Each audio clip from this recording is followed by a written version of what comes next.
Y entonces Marquín, viendo la situación ya con 14 años, pensaba cómo puedo ayudar a la familia, entonces se puso a trabajar en el mercado de Moulmein vendiendo puros, que se llaman cheroots en Birmania. Y entonces se puso una manta en el suelo y compraba hojas de tabaco y hacía los puros. Y los liaba. Un día, eso era durante la época en que Birmania era gobernado por los británicos, la época colonial, y un día pasó un joven inglés que acaba de llegar a Birmania como juez, compró los cheroots de Marquín y se enamoró de ella. La llevó a su casa como su concubina, era una niña, tenía 14 años. Fíjate. Hoy en día lo llamarían también otra cosa. Otra cosa, sí. Y tuvieron 2 hijos. Cuando nació la tercera hija, que era mi abuela, se casaron, que era una cosa súper rara de aquel entonces, porque me imagino, porque el nivel social...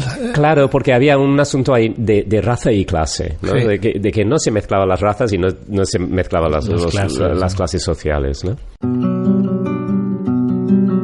Un crack es alguien que sabe hacer una cosa muy bien. Un puto crack es un maestro. Pero no solo eso, es alguien que se preocupa mucho más de su profesión que por el hecho de tener que vivir de ello. Puto porque da amor y recibe dinero. Su profesión, su pasión, está por encima de todo. Un puto crack puede ser femenino o masculino. En este apasionante mundo que es la gastronomía y su alrededor, se encuentran muchos y muchas de esa especie. Les queremos preguntar por qué se han metido en esa locura. ¿Qué es lo que les mueve? ¿De qué se preocupan? ¿Cómo se arreglan cuando algo no va como quieren? ¿Cuándo surge la creatividad? ¿Y cómo pueden compartir esa loca vida con la familia y amigos? Queremos aprender de ellos y queremos que aprendáis de ellos. Soy Bernd Acheknöller, cocinero y dueño del restaurante Riff de Valencia. Y yo, Paco Cremades, de la Fábrica de Radio. Bienvenidas y bienvenidos a El Puto Crack Club. El puto crack de hoy es Stephen Anderson. Es inglés con orígenes de Birmania. Ha llegado aquí en los principios de los 90 para dar clase de físico y para descubrir después que le gusta mucho más cocinar. Tiene 2 restaurantes súper interesantes en Valencia, el uno con cocina asiática, el otro mediterráneo, pero de la otra orilla. Ha tenido otras empresas gastronómicas, pero las ha dejado. No tiene sangre azul, pero casi. Es muy divertido, cachondo y con humor inglés que no siempre entiende todo el mundo. Es gran comunicador y un gran anfitrión en sus chiringuitos. Hablamos con él sobre sus raíces culinarias, raíces como motor creativo, pero también sobre las diferencias sociales entre la población de Inglaterra. Queremos saber de él dónde está su patria, dónde se siente en casa, y nos hable de Myanmar de hoy y de la Birmania de antes, y cómo se hace un buen curry, porque no hay nadie que domina este tema como él. Bernd y Steve son buenos amigos desde hace muchos años y eso se nota en esta charla, con una confianza entrañable, y eso es justamente lo que buscamos. Algunas preguntas de Bernd le han costado un poco de contestar, pero también nos hemos reído, hemos aprendido, hemos disfrutado mucho de una realidad emocionante en estas casi 2 horas de podcast, que la verdad se nos han pasado volando. Esperamos que os lo paséis muy bien en este nuestro primer episodio.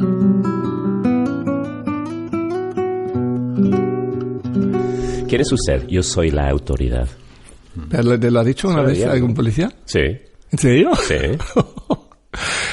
Claro, cuando me pongo chulo, porque me pongo chulo con los policías, mal asunto. ¿Te pones chulo con el policía? Alguna vez lo he hecho. ¡Qué crack! Pero normalmente por su manera de hablar. Porque como soy muy inglés, cuando uno me decía que no podía atar mi bicicleta a un poste, y le decía, no, estaba enfadado por su manera de decirlo, porque lo que decía de hecho era, no que no lo podía hacer, me decía, si usted pone la bicicleta ahí, coger una sierra y lo voy a cortar a la mitad. Y le decía, vamos a ver, lo que usted puede decir es, no está permitido aparcar ahí las bicicletas, caballero. Yo aquí soy la autoridad. Y pensé, aquí vamos. Y ahí se acaba. Pero desde ese momento pensé, y entonces, de simplemente poder, yo soy la autoridad, y ya, porque claro, si después desobedeces, estás desobedeciendo la autoridad, que es un delito. Un delito, claro. Sí. Y entonces la idea es cortar un árbol con una bici algún día. No, bueno, lo que cortaré es la bicicleta. La bicicleta. Sí, está claro, pero tú quieres cambiar. Pero muy agresivo, ¿no? Sí, pero tú quieres cambiar los papeles, ¿no? ¿Y qué quieres hacer tú? ¿Solamente decir la palabra o cortar también el árbol? No entiendo la pregunta. Pero no has dicho que este tío ha dicho que va a cortar el árbol. No, que iba a cortar la bicicleta. La bicicleta. El árbol no. Entonces, ¿qué quieres hacer? ¿Cortar la bicicleta tú o solamente decirlo? No, lo que yo quería es que él habla a la gente como los normales y que si hay algo que no se puede hacer, igual que diría tú o yo a tu hijo o un amigo, no, esto no lo puedes hacer. Ya está. No hace falta amenazar con que si haces esto te va a pasar esto y el otro, ¿no? Como un mal padre, ¿no? Y además en plan agresión, ¿no? Sí, claro. Porque hay cosas que no se puede hacer. Pues no se puede atar la bici al poste, pues lo entenderé. Y ya está. Y no hace falta decir más, ¿no? No hace falta amenazarme. Sí, vale, pero lo que no entiendo es por qué quieres decir tú, Steve Anderson. Yo soy la autoridad. Yo soy la autoridad. Porque me gustó como punto final, ¿no? De que ya no hay más preguntas, señoría. Estas cosas de, no sé, de cortar en seco el discurso de otra persona con que yo soy la autoridad y punto, ¿no? Y ya está. No hay más. Aunque no tienes sangre azul, ¿qué me has dicho? Pero había un juez en tu familia, ¿no? Había un juez. No había sangre. Me estás haciendo pensar que si no fuera yo soy la autoridad. Me gusta también lo de Isabel I, que vi la película esta de Kate Winslet, ¿no? Que es Isabel I. Y ella dice, yo soy la reina. Eso también sería uno bueno. Vale, pero habría que preguntar también, ahí que pone más, digamos, vestirte de reina Hombre, vestirme de Isabel I, la verdad es una fantasía. Y eso, ¿no? Bueno. Arrodíllese, yo soy la reina. Sí, mola. Bueno, eso está bien. Mejor que aquella animada, ¿no? De que le corten la cabeza. Mejor. Eso. Off with his head. Bueno. Estás muy dentro de la historia española, ¿no? Digamos, eres muy español. Y, bueno, voy a ser español, de hecho. ¿Cuánto falta? Falta 1 mes y 2 semanas.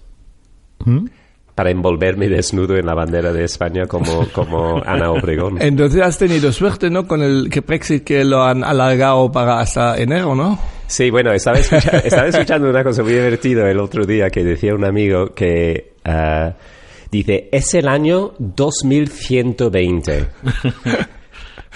Estamos aquí de la Televisión Nacional Española, aquí en Bruselas, donde el primer ministro británico ha venido para pedir una extensión del Brexit. Nadie sabe cuándo empezó esta tradición, pero ahora vienen millones de turistas todos los años para verlo. Y aquí tenemos el presidente de la Comisión Europea que cierre la puerta de la Cámara en la cara del primer ministro británico. No, se puede imaginarlo realmente, sí. ¿No? De que este va a durar años. No. Además dicen que el Johnson todavía lo puedo hacer antes si se aclara de alguna manera, antes de enero, ¿no? Bueno, sí, posiblemente. Es que Johnson es tan payaso. Había otra anécdota sobre el Parlamento británico, que sabes que cuando yo era pequeño íbamos en manifestaciones contra Margaret Thatcher en aquel entonces, ¿no? Sí. Y entonces pasamos por el número 10 de Downing Street, donde residía la primera ministra, y entonces pasamos gritando, Maggie, Maggie, Maggie. Out, out, out. Y entonces ahora, claro, gritan Johnson, out. Y en el Parlamento británico, Jeremy Corbyn dice, la única solución a esto es Johnson, out. Pero el problema es que Johnson también es sinónimo de pito en inglés. Entonces, claro, dos machos gallos ahí en el Parlamento británico gritando uno al otro Johnson out, tiene otro sentido también, ¿no? Claro. A ver quién la tiene más grande. Suena un poco así también, ¿no? ¿Tú escuchas podcast? Sí, escucho un par. La verdad es que no tengo gran... ¿En inglés o en español? Siempre en inglés. Escucho uno que se llama In Our Time, de Melvin Bragg, que es uno sobre cultura, que hablan durante 45 minutos, 4 o 5 personas, sobre una cosa muy concreta. Anoche estaba escuchando uno sobre el libro La máquina del tiempo, de H.G. Wells. Entonces hablan un poco sobre el autor, cómo se hizo autor, cuáles eran sus orígenes, qué le inspiró a escribir esta novela, cuál es la historia de las máquinas de tiempo, por qué la máquina de tiempo, que era el concepto del tiempo en la época victoriana. Entonces, y después tienen programas sobre ciencia también. Son tres líneas. Normalmente es literatura, ciencia y filosofía. Entonces hablan cada semana sobre... ¿Ese es uno y el otro? Cosas. ¿El otro qué? ¿Me has dicho dos? Dos podcasts. No, varios. Entonces, este es uno, el otro que escucho casi siempre, pero esto ya es como Radio a la Carta, que es un programa de comedia. No cuenta. Radio a la Carta no cuenta. Y bueno, In Our Time también es un programa de radio. Ay, qué decepción. ¿Y gastronómicamente no has encontrado nada ahí en Inglaterra o no has buscado? No he buscado. Seguramente hay cosas chulas. También, seguramente. Hombre, en alemán solo he encontrado un podcast que me parece guay, que me chifla, pero y es súper divertido. Pero no mucho, creo que mucho no hay. Pero ¿cómo entiendes tú los podcasts? O sea, bueno, el podcast de verdad que escucho, que realmente es un podcast y no es Radio a la Carta, estoy pensando que hay dos. Uno es del New Statesman, que es una revista, y ellos hacen un podcast semanal también en que hablan mucho de política y ahora casi siempre sobre el Brexit, ¿no? Entonces es un poco puesto al día. Eso es muy interesante también. Y incluso hay un Brexit podcast también. Entonces, si estás... Pero la verdad es que me estoy agobiando un poco. Y lo que me pasa con los podcasts es que, como siempre los pongo cuando estoy a punto de dormirme, escucho los primeros 5 o 10 minutos y después me duermo. Y al día siguiente escucho los primeros 5 o 10 minutos otra vez y me duermo. Entonces casi nunca llego al final. O sea que no me preguntas qué pasó en el programa sobre la máquina de tiempo, porque los primeros 5 o 10 minutos sí, pero a partir de ahí se me ha olvidado. Bueno, a mí me chiflan los podcasts. El otro día me pareció un flipe. Un periódico de Alemania, Die Zeit, que tienen también varios podcasts, porque en Alemania el podcast están muy de moda. Y hay un podcast que lo han entrevistado a un chico, un periodista, un youtuber, youtuber es. Lo han entrevistado porque era él que podía decir cuando termina la entrevista. Y le han entrevistado 8 horas 40 minutos. Y el podcast va 8 horas 40 minutos. ¿Qué te parece, Paco? Pues me parece, no sé, ¿cómo se escucha eso? ¿No? Hombre, lo escuchas en etapas. Entras en el coche y sigues y si está... Y la verdad, digamos, el tío tiene mucho que decir. Pero se podía condensarlo un poco, ¿no? Parece como un discurso de Castro, de 8 horas. Sí, justo. Es verdad. Hasta ese tiempo duraron, ¿no? Algunos. Sí. 8 horas y pico. Y además la gente tenía que ir ahí a escucharlo, ¿no? A la Plaza de la Revolución. Obligados a ir a escuchar. No se podían salir. 8 horas. No se podían salir. 8 horas animando, imagínate. Sí. Vale.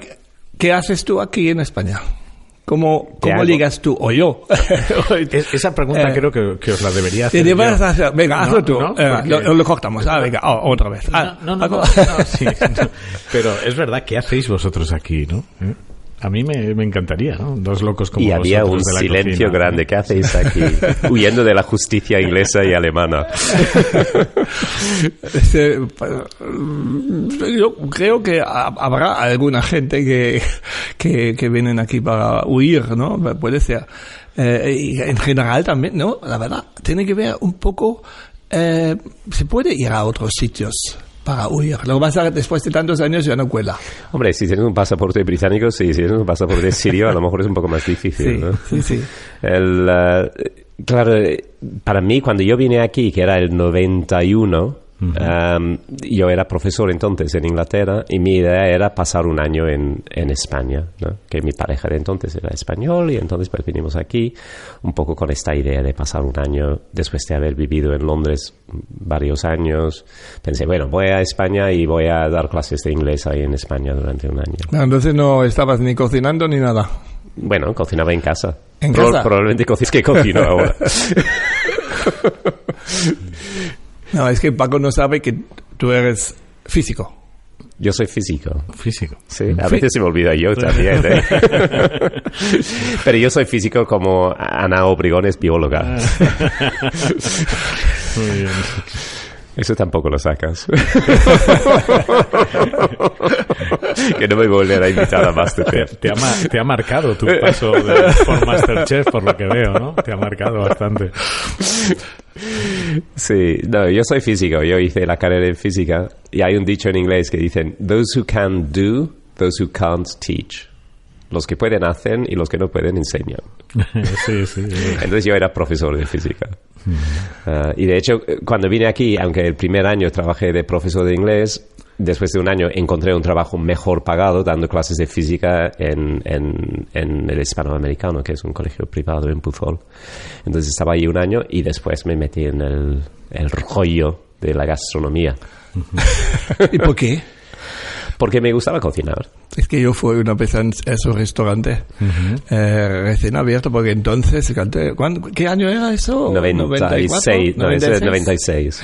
Pues yo he abierto 93, entonces 3 años más tarde. Entonces he oído, porque entonces no pasaba tanto en Valencia como ahora, entonces yo he oído que hay ahí un nuevo restaurante así, un poco con cosas raritas y ¿cómo se llama este? Multicultural. Bueno, cocina de fusión. Cocina de fusión. Eso estuvo muy de moda. Sí. Pero no era de moda entonces. No, entonces no lo conocía aquí. ni Dios. Cocina de fusión, exacto. Y claro, un sábado mediodía, que entonces cerramos sábado mediodía, fue ahí a entrar en su restaurante y era el único cliente. Y yo digo, uy, este no sobrevive en la vida. Y comí ahí y el único cocinero estabas tú. Entonces. Yo creo que en aquel entonces era cocinero y camarero, ¿no? Hasta que me acuerdo todavía lo que comí, porque había unos ñoquis con salvia, sí, que estaban buenísimos. Digo, mira. Y después le decía, después salía y le decía, mira, espero que tienes suerte porque esa cocina se encuentra en Berlín o en Londres, pero aquí en Valencia lo veo chungo. Y él tan campante. No, es que, no sé, yo me acuerdo perfectamente de ese día también. Y el hecho de que estabas solo en el restaurante. Ricardo una vez te decía que lo único peor que no tener nadie en tu restaurante es tener una persona. Porque si no tienes a nadie, nadie lo sabe. Pero si hay una persona, después van a contar a todos sus amigos. Fui al RIF el otro día y yo era el único. Sí. Y sí, me acuerdo de ese día y me acuerdo que volviste el 19 de marzo del año siguiente, que era tu cumpleaños, para celebrar tu cumpleaños. Esa era la segunda vez, sí. Esa era la segunda. Bueno, viniste varias veces. Yo creo que medio, había, porque viniste sí, a los brunch cuando nació Bastian. Sí. Que me acuerdo que rompió varios platos en el restaurante. Es un poco sensible con esas cosas, señor. Y bueno, si hay alguna cosa que tiene Bastian es que no tiene cara de nunca haber roto un plato en su vida. Y nada, y y entonces viniste en tu cumpleaños y no sé, alguien me contó que a Ben le gustó mucho el chocolate, que creo que al final no es verdad, pero bueno. Yo te hice una receta del River Café que era un postre que se llamaba el Nemesis de chocolate. Y nunca lo había hecho antes. Y me acuerdo de sacarlo del horno pensando, bueno, hay que servirlo caliente. Y lo saqué del horno y era, vamos, ¿cómo se llama lo que depositan las vacas? Un pastel. Sí, un pastel, sí. Dicho así. Parecía un pastel de vaca. Y no había otra cosa. Entonces lo saqué a la mesa pensando, para el gran cocinero alemán en Valencia puedes sacar este postre. Pero te portaste muy bien. Y decías, está muy bueno. De eso no me acuerdo. Es que de las malas cosas yo no me acuerdo nunca. Tengo un don eso de recordarme solo de las cosas buenas. Malo no estaría, ¿no?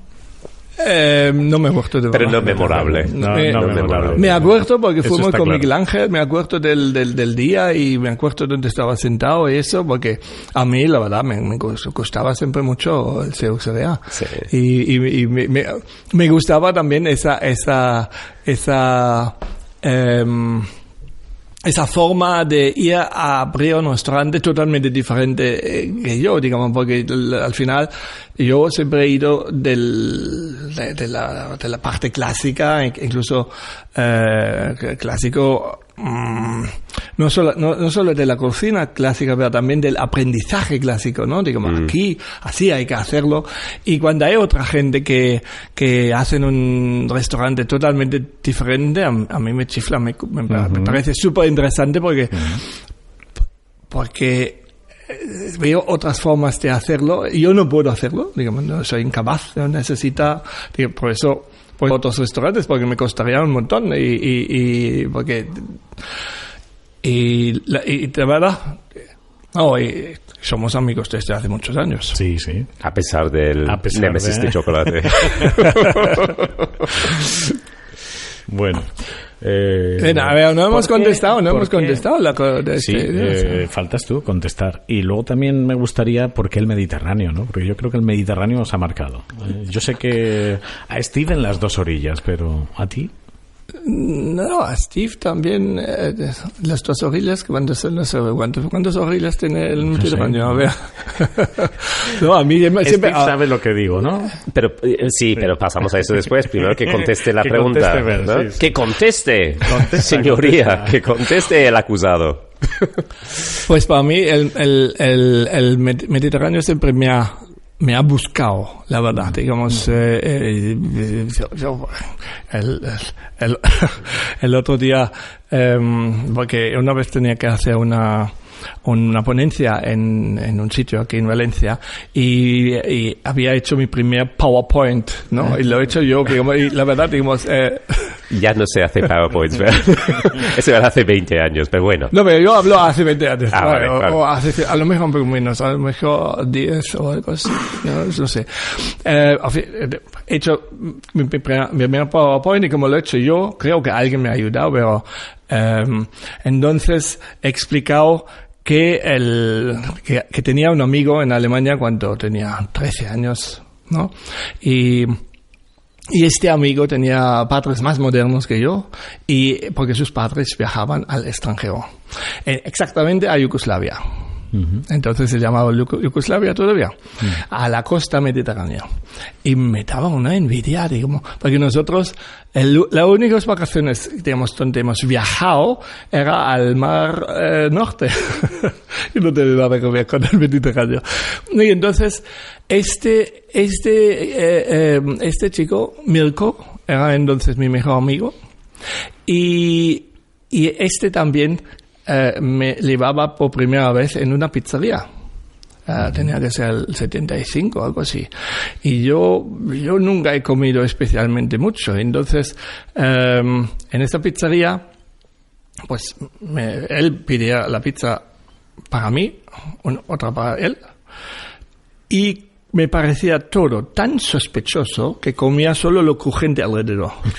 Donde aquí se deja todo el mundo. Donde envasaba la pizza con el queso y cositas y rollos, he dicho, no, eso no puedo comer. Dios mío. Y entonces en la ponencia... Y en la ponencia... no, pues currywurst desde el norte también. En la ponencia ponía una pizza y entonces con el PowerPoint quité lo de dentro y para que se vea que lo que comía yo.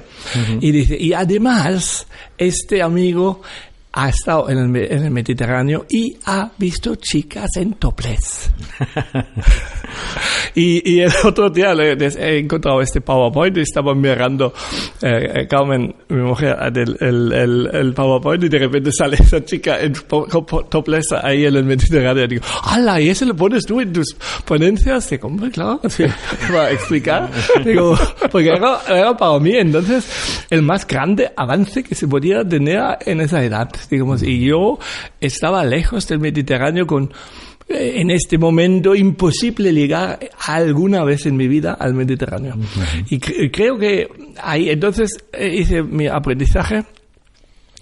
Y en las primeras vacaciones, digamos, las primeras veces, la primera vez que tengo 4 semanas vacaciones, con un buen amigo, de ahí cocinero, aprendiz también, fuimos a Saint-Marie de la Mer. No lo voy a olvidar nunca, porque Saint-Marie de la Mer está en Francia, uh-huh. es lo que en Alemania se imagina del Mediterráneo. Uh-huh. Y era mayo y entonces llovió. Uh-huh. No me molestaba, estaba muy contento del Mediterráneo. Ver el Mediterráneo me parecía, no sé por qué, me parecía lo más. Entonces, lo que pasó, que había un perro, jugué con el perro, salía el sol, jugué con el perro y ahí en la playa, dormimos en la playa y todo, uh-huh. y me quemé la espalda en un grado tan exagerado, había esos bultos de 5 centímetros de largo y pasé una noche fatal, obviamente. Decidimos el día después volver y vamos a Dedo, ¿sabes? Me acuerdo, dormimos en Lyon en un césped, algo así, y no podía ponerme en la espalda, tenía que dormir en el estómago, que no, ¿sabes? Y aún así volvimos al año siguiente al festival gitano, porque ahí hay todos los años en Saint-Marie de la Mer, hay todos los años un festival de gitanos, y porque nos parecía, porque éramos gente abierto y eso, ¿no?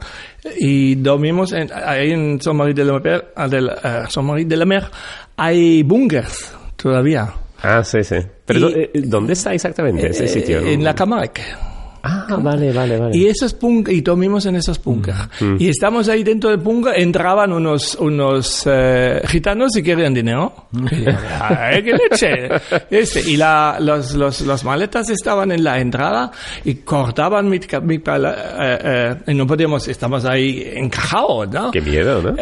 No era por tanto, pero entonces me robaban de la maleta chorradas, no tenían ninguna importancia y dinero no había. Así, pero todavía tenía tantas ganas de volver otra vez, ¿no? Y cuento otra cosa más, aunque el invitado es Steve. Sí. Entonces, cuánto años después, entre medio estaba en Italia y eso, ¿no?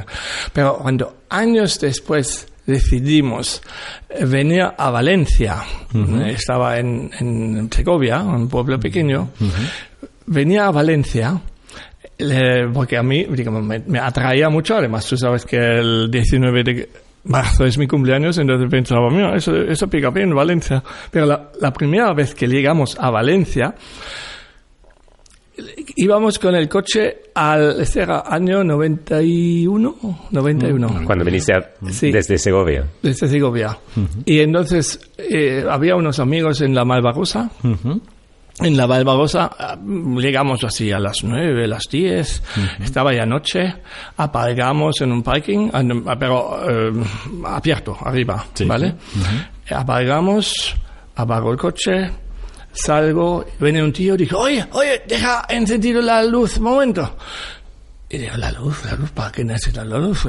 Yo, como soy simpático, pongo otra vez la luz, pumba, y se ponía ahí un chute delante, aprovechando la luz del coche, y digo, me cacho más, aquí no voy a hacerme viejo. En la Valencia de entonces, ¿no? Sí. Vaya tela. Digamos, Aún así, pero digamos, no me ha quitado esa cosa de Mediterráneo. O sea, a pesar de todas tus malas experiencias, que te robaron en el búnker en la playa, que se pinchaba delante de las luces de tu coche. A mí, yo estoy convencido, además, digamos, después, digamos, la forma de ser, aquí me encanta, y esa cierta informalidad, ¿no? Es curioso de la cual, porque eres un ejemplo ahora mismo, eres más mediterráneo que alemán, ¿no? No lo sé, pero estoy convencido que Dios se ha equivocado, dejarme nacer en la selva negra. Todo es parte de su gran plan.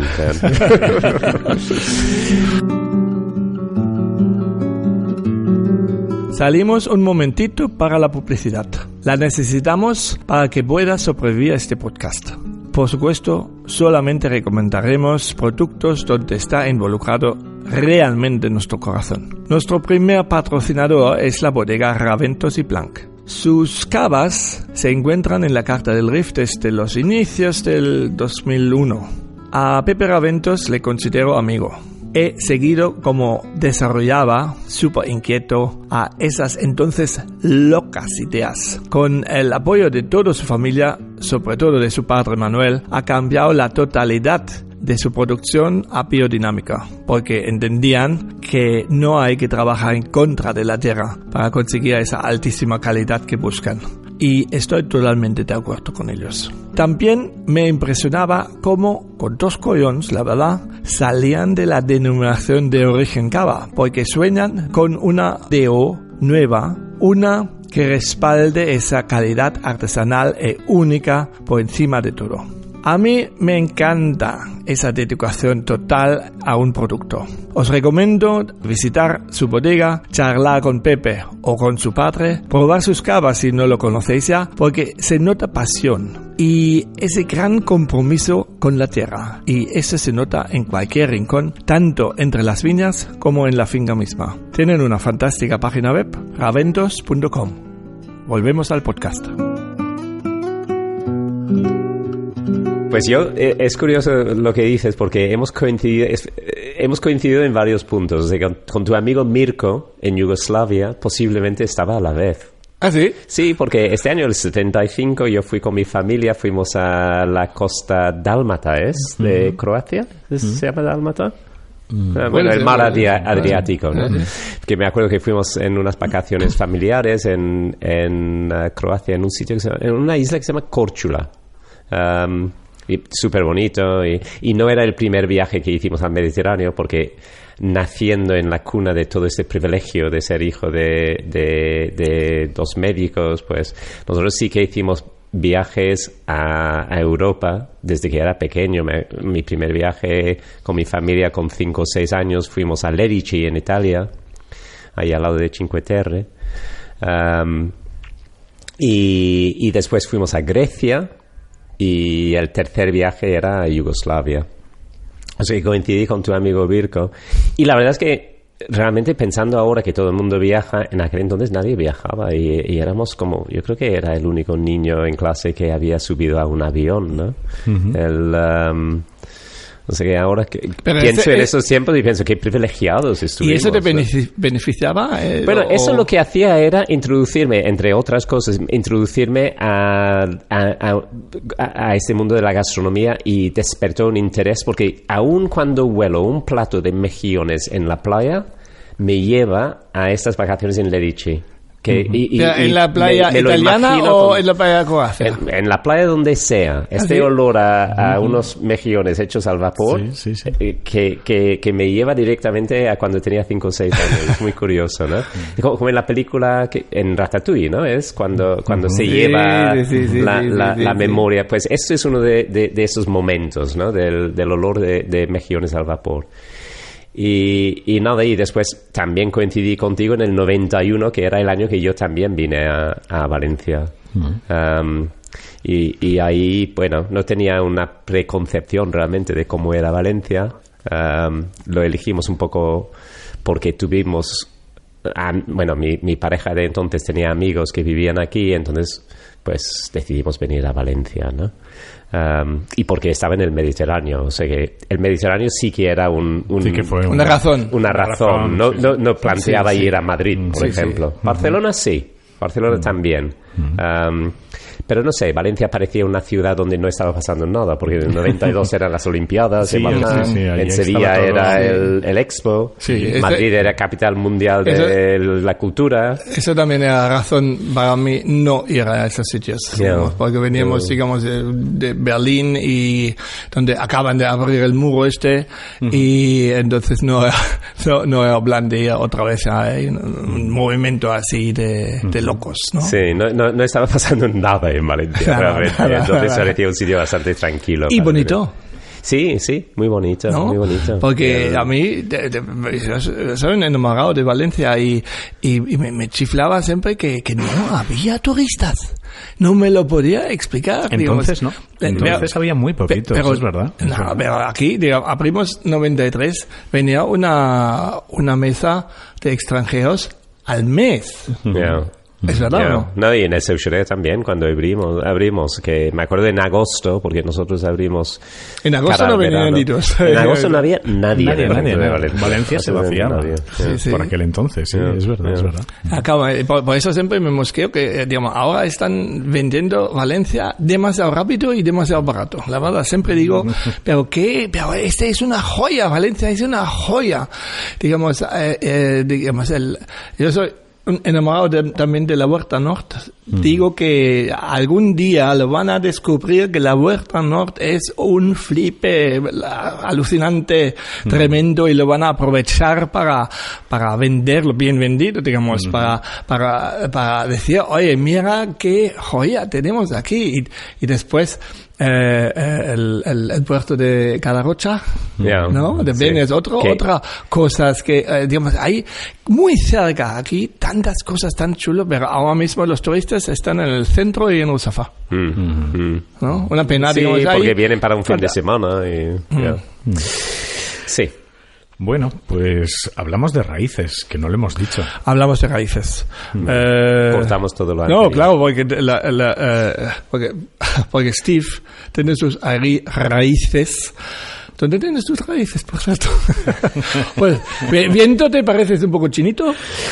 Vamos a ver, los raíces son muy profundos, ¿no? Es decir, que nuestras raíces extienden hasta los primeros humanos, ¿no? Es cierto, y aquí tenemos los mismos, digamos, Adán y Eva, son entonces nuestros padres, ¿no? Entonces somos hermanos.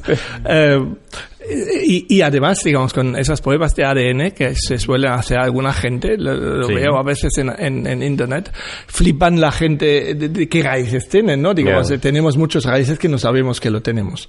Pero hablamos de los raíces que sabemos que tienes tú. Los míos estarán ahí todo en un pueblo de la Selva Negra. Y otro pueblo, digamos, sí, tengo también raíces, sí. Pero háblame de tus... De mis raíces, bueno, los evidentes, los chinos. Los que se ven. Hay una parte china, de hecho. ¿Ah, sí? O sea que, sí, porque vamos a ver, el rápido repaso de los raíces. Mi padre es galés, mi madre nació en Birmania. Vamos a la ala de mi madre, ¿vale? Que es quizás la parte en que saco mucho provecho, ¿no? con la historia del restaurante. Entonces, del lado de mi madre nació en Birmania. Su madre era media inglesa y media mon, que los mons son una etnia en Birmania, que es un país de muchas etnias distintas, y los mons son una de las etnias. Entonces, y la parte inglesa venía de... No, vamos a ver, perdón, voy a tener que empezar de nuevo, porque me estoy rayando. Lo cortamos, ya está. Vamos a hablar de los orígenes, entonces, de mi madre. ¿He sido yo? No, están taladrando por ahí al lado, vale. No pasa nada. ¡Qué morro, la verdad! Se atreven. Forma parte del directo. Sí. Entonces, la parte de mi madre nació en Birmania y su padre era birmano y su madre era media inglesa y media mon. O sea que la parte Mon es la parte de Makin, la famosa Makin, que da su nombre al restaurante. Entonces mi bisabuela era Mon, mi bisabuelo era inglés. Y encima el padre de Makin era chino. Ah, sí. Sí, su madre era Mon. ¿Y qué hacen los chinos? ¿Qué hacían ¿Cómo llegó él ahí? Pues él llegó a Birmania, es interesante la historia también, él nació en China, en el país grande, lo llamaron el país grande, y se fue a trabajar en Malasia, y iba mucha gente en lo que hoy en día se llamaría tráfico de personas. Ah, fíjate.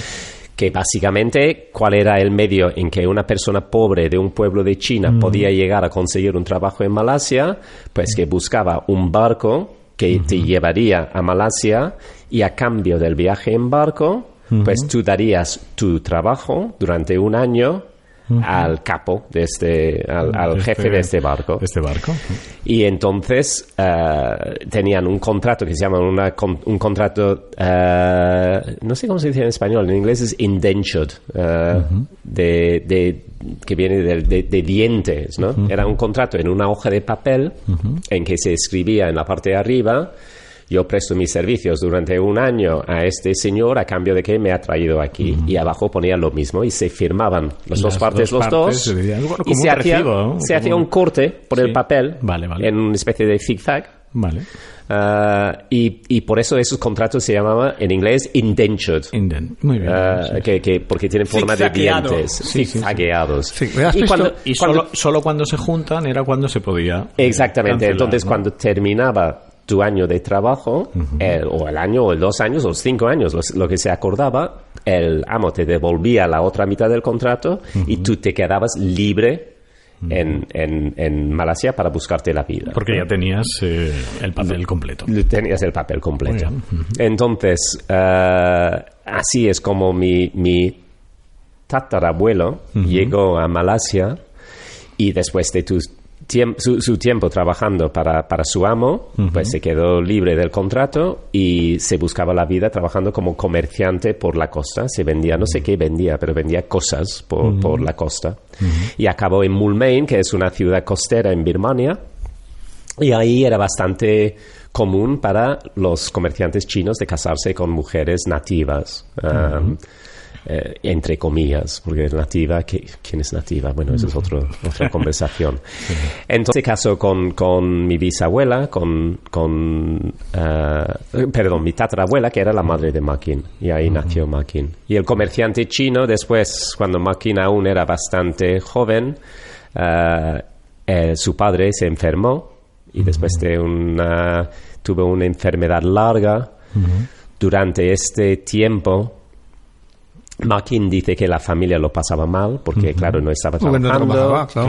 Y entonces hablaron con los primos y que decían, oye, que nos puedes ayudar porque no tenemos para dar de comer. Eran muchos hermanos y solo su madre que hacía trabajos para intentar ganar algo de dinero. No, es que vamos muy cortos también de dinero. Los primos no les ayudaron.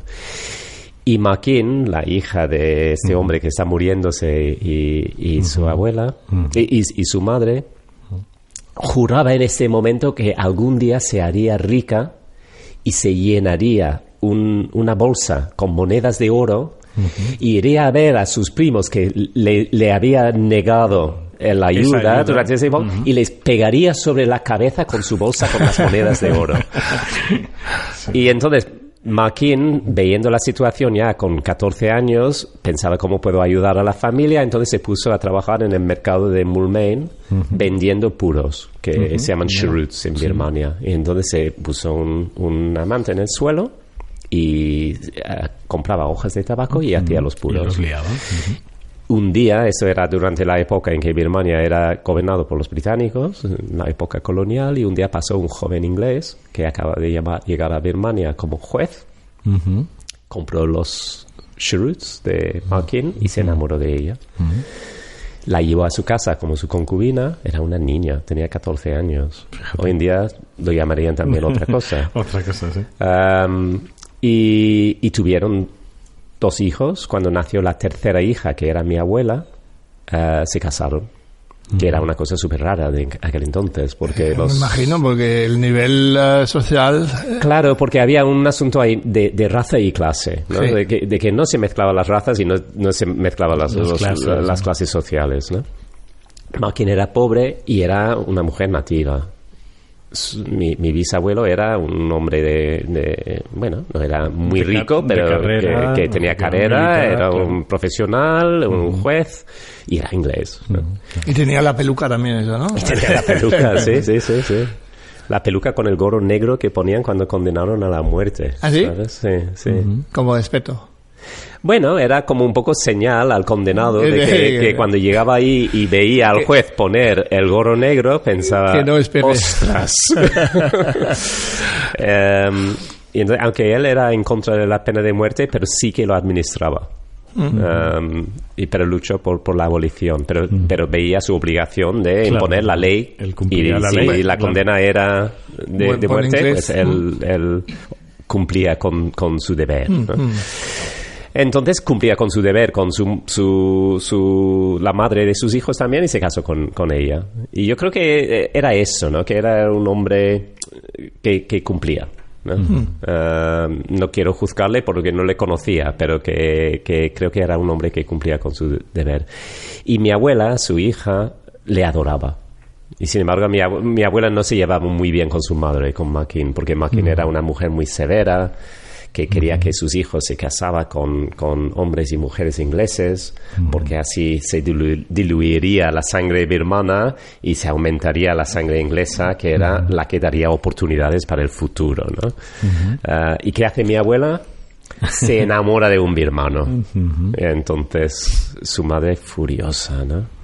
Y dice, de verdad, casarte con un birmano. Y cuando iba a visitarle ya casada mi abuela, y iba a visitar a ella y mi abuelo en la casa en Rangoon, decía, qué dura es tu vida, mujer de día y puta de noche. ¿En serio? No. Terrible, una mujer muy dura. Sí. Conmovedora, ¿eh? Esta No, interesante. Queremos recomendar en este punto este fantástico libro que Steve ha publicado junto con su hermana Bridget, que es catedrática de Migración, Movilidad y Ciudadanía en la Universidad de Bristol en Inglaterra. El libro trata justamente sobre esos apasionantes hechos que cuenta Steve y es una joya para todos los que quieren profundizar en este particular y apasionante tema de una familia de Birmania y cómo llega la historia hasta nuestro Valencia de hoy. Pero también para los que se interesan de las exóticas recetas de Steve, porque hay, creo recordar, más de 40. Es un libro realmente único en el mundo gastronómico. Se llama Una historia de Birmania, cocina, familia y rebelión. Se puede comprar en librerías, pero también en los restaurantes de Steve. Seguimos con la charla. Lo que me chifla es lo de la diferencia, porque justamente creo que en Europa no hay ningún país donde la diferencia entre las sociedades se ve tan claro como en Inglaterra. Yo me acuerdo una vez que me estabas diciendo, hace años me estabas diciendo, una cosa que me sorprendió muchísimo era que en España los reyes hablan igual como la gente. Claro. No hay acentos sociales de clase, ¿no? Aquí, ¿no? Y sin embargo en Inglaterra sí. Y además tremendo y muy notable, ¿no? Digamos, muy diferenciador, ¿no? Por eso la fantástica película My Fair Lady. Sí. Lo que en los otros países no se puede entender en principio, porque no existe esa circunstancia. No, es cierto. Los ingleses, la manera de hablar te define mucho, ¿no? A tu clase social. Steve habla muy bien. Steve habla de nivel alto. Pero, por ejemplo, yo iba a un colegio público y me acuerdo de que intentamos hablar con la voz de nuestros compañeros de clase, que eran de clase trabajadora, porque entonces encajábamos mejor. Porque, claro, si hablamos con nuestro acento de clase... ¿Alta? Bueno, tampoco alta, pero clase media, digamos... no querías estar, porque la mayoría de los chavales eran de clase trabajadora y tú querías estar ahí asociado con ellos, ¿no? Y no con los pijos. Un poco al revés de aquí, creo, ¿no? Porque, porque aquí la gente pone el acento pijo, o sea... Sí, o sea... un poco para presumir, ¿no? Claro, para presumir. Y nosotros estamos presumiendo de raíces de lo contrario, ¿no? De clase trabajadora que no teníamos, ¿no? Realmente. Pero en Londres este slang es el cockney, ¿no? Sí. ¿Y en tu pueblo, en Newcastle? En Newport. ¿En Newport? Newport es el país de Gales. Newport, bueno, en Newport tienes ahí el acento regional, que es el del sur de Gales, mezclado con, bueno, entonces los acentos regionales se funden con también los acentos de clase, ¿no? Entonces nuestro acento era un poco mezcla de todo esto. Pero yo creo que el acento que tenía yo cuando tenía 15 años no tiene nada que ver con el acento que tengo ahora. ¿Ah, sí? Es totalmente distinto. Incluso mi hermano conserva más que yo su acento de cuando era joven, porque creo que era una persona que disfrutaba de más confianza en sí mismo cuando era joven. Tenía menos inseguridades, tenía más amigos que yo, y entonces yo creo que esto ha influido en el hecho de que él ha conservado la misma voz durante las diferentes épocas de su vida, y yo he sido un poco camaleónico, sí. intentando encajar cada vez y adaptándote, ¿no? Sí. A mí me parece curioso, ¿no? El paralelismo que tiene un poco al final con la vida de tu abuela, ¿no? Porque al final tú consigues un poco, pues, al final viajar a Londres, ¿no? No sé. ¿Hay algo ahí? ¿Pero de mi abuela o mi bisabuela? No, de Mackin o... De Mackin, sí. Bueno, que pese a ser como era, al final, ¿no? Las cosas... Hay un paralelismo ahí, ¿no? Sí, yo creo que Mackin y yo compartíamos una cosa en el saber estar, ¿no? De poder adaptarte a diferentes situaciones sin miedo, porque ahí era una... Yo le tengo... No la conocía, como digo, se murió en los años 50 y yo no había nacido aún. Pero creo que era una mujer que, a pesar del hecho de que nació en una familia humilde, sabía estar en una familia inglesa, ¿no? Que era una cosa totalmente desconocida a su familia. O sea, que ella no sabía nada de Inglaterra, de los ingleses, hasta que conoció a su futuro marido, cuando tenía 14, 15 años. Entonces, antes de esto no tenían el más mínimo concepto de lo que era Inglaterra. Y esta capacidad que tenía para adaptarse, él fue nombrado, igual ahí la equivocación de decir que tengo sangre azul. No tengo sangre azul, pero sí que es verdad que William Carr, su marido, fue hecho caballero del Imperio Británico. O sea, que tenía un título. Ahí ha salido. Y fue nombrado Sir, un poco como en la película de Elizabeth, donde nombra a Walter Raleigh, Sir Walter Raleigh. Pues él era nombrado Sir William Carr. Y ella, siendo su mujer, automáticamente tenía el título de Lady. Entonces ella era Lady Carr.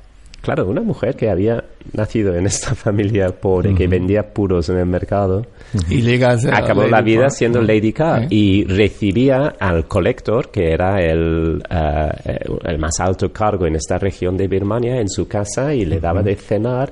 No hablaba inglés. No hablaba inglés. Lo entendía, pero nunca lo hablaba. ¿Por qué? Porque no quería ser menos por no hablarlo bien. Entonces, para ella era por respeto al lenguaje. No hablarlo. No por respeto, simplemente por no hacer el ridículo. Sí, bueno. Ella no quería hacer el ridículo. Entonces, para no hacer el ridículo, se mantenía el silencio. Y como era la mujer de... pues podía mantener el silencio. Hablaba en birmano, porque muchos de los ingleses que trabajaron en el imperio aprendieron, como Sir William Carr, aprendieron birmano, y ellos se conversaron entre ellos en birmano, no en inglés. Con sus hijos, con mi abuela, hablaba en birmano. Sí. ¿Y los raíces culinarias? Y los raíces culinarias, pues es interesante, ¿no? Es muy interesante porque también te gusta mucho la cocina italiana, como a mí. Sí. Y yo creo que el interés en la cocina italiana quizás tiene sus orígenes en este primer viaje, ¿no? A Lerici con 5 años, pero no creo, aunque guardo bonitos recuerdos de aquel entonces, ¿no? Era muy pequeño, pero sí que guardo algún recuerdo. El italiano yo creo que viene de cuando estaba en Londres trabajando de profesor, conocí a Alistair Little, que era como el padre de la cocina moderna británica, que era una cocina que hacía fiesta del multiculturalismo de Inglaterra y gran variedad de cocinas que ha traído la historia de Inglaterra y sus colonias a Londres, ¿no? Claro. Sobre todo Londres. Y entonces Alistair lo que hacía era coger todos estos distintos cocinas y hacer una cocina propia que se llamaba Modern British Cooking, que era como la cocina moderna británica basado en la cultura de todas las personas que componen este país tan variado, ¿no? Y una de las grandes influencias sobre la cocina de Alistair era la cocina italiana. Y yo conocí a Alistair en un curso de cocina en Italia, en Umbria. ¿Pero tú de alumno? Yo de ayudante.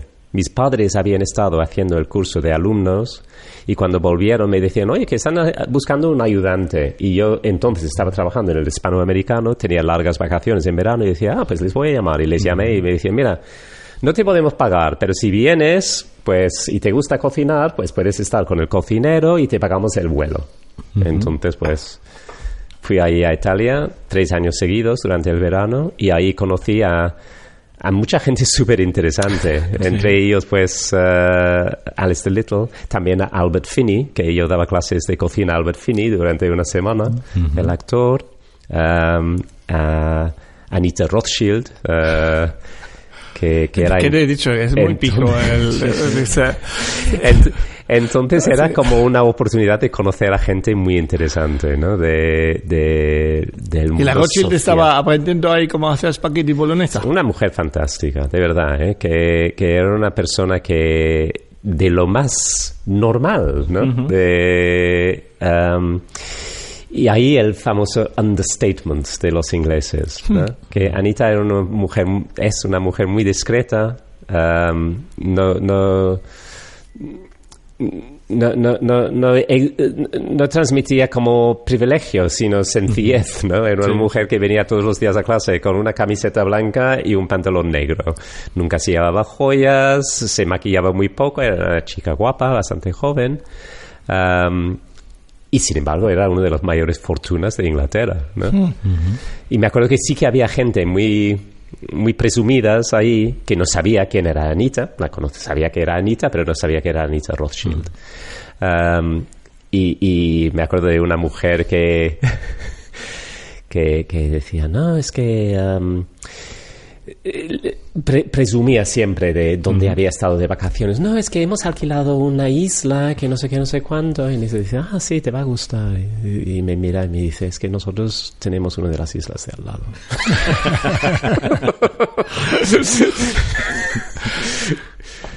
Qué guay. Entonces, sí, la cocina italiana de ahí. Sí, pero... para ser cocinera, digamos, a ti como persona,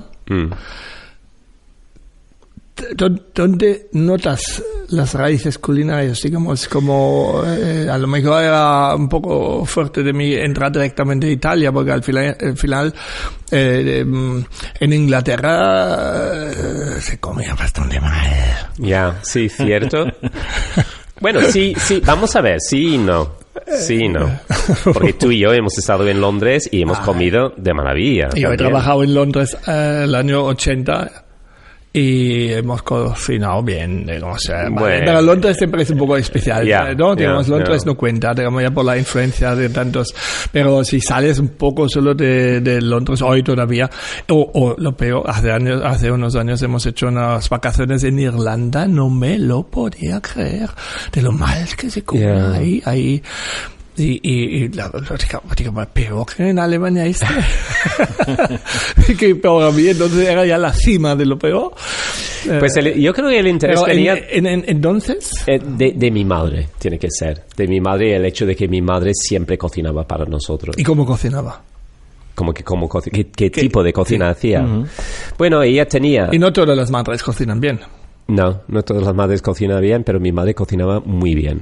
Muy bien. Y le gustaba cocinar. Entonces ella trabajaba, era médica, pero cuando terminaba el trabajo, venía a casa y cocinaba siempre para nosotros, siempre. O sea que el hecho de sentarnos en la mesa y cenar, cuando nuestros amigos de colegio, la cultura británica, como dices, de gastronómica diaria de la mayoría de la gente es muy básico, como en Alemania o en Irlanda o en muchos países, pues no hay una gran cultura gastronómica para la gente, para la mayoría de la gente, no como en España o en Italia, ¿no? Que sí que hay.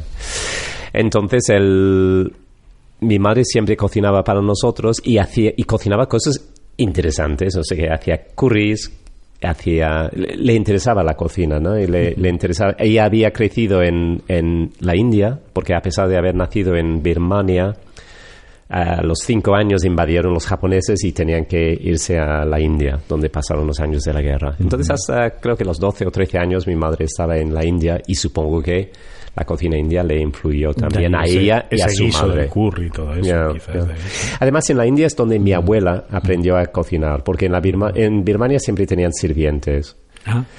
Ya cuando fueron evacuados de Birmania para ir a la India durante la guerra, mi abuela tenía que aprender a cocinar.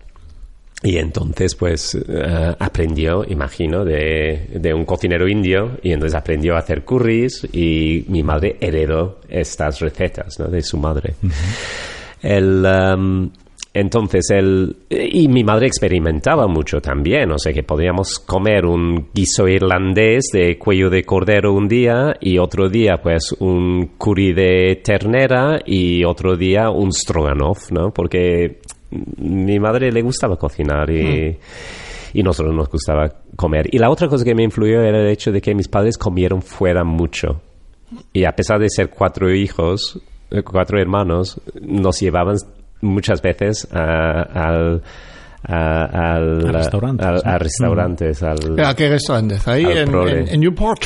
En Newport. Entonces en Newport había un restaurante que se llama Casa Antonio, que era de un murciano. Y Antonio, que claro, nosotros pensábamos que su nombre era Casa y su apellido era Antonio. Y entonces decíamos, vamos a Casas. Porque Casas pensábamos, bueno, como Pepes. Vamos a Pepes.